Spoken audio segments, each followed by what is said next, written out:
চোখের জলে বিদায় প্রিয় মানুষকে। লাল ফুল লাল পতাকায় প্রয়াত প্রাক্তন মুখ্যমন্ত্রী বুদ্ধদেব ভট্টাচার্যকে শেষ শ্রদ্ধা জানাতে এদিন রাস্তায় মানুষের ঢল নামল।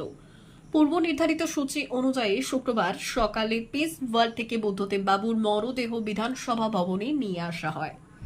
সেখানে বিধানসভার বর্তমান প্রাক্তন সদস্য থেকে রাজনৈতিক ব্যক্তিত্ব তাকে শেষ শ্রদ্ধা জানান।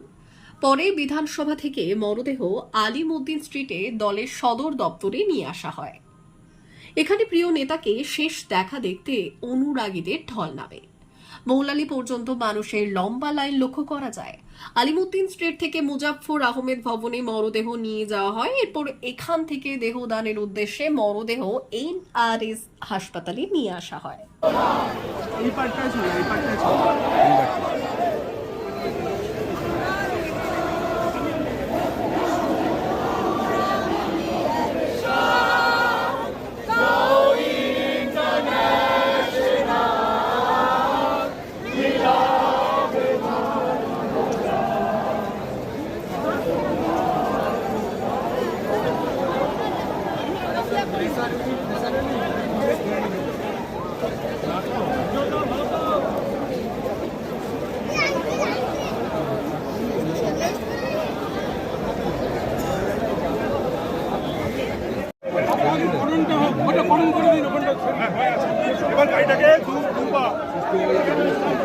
বলে দিন লাল সালাম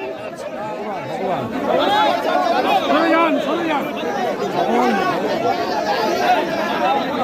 ভর্তি দাও এখন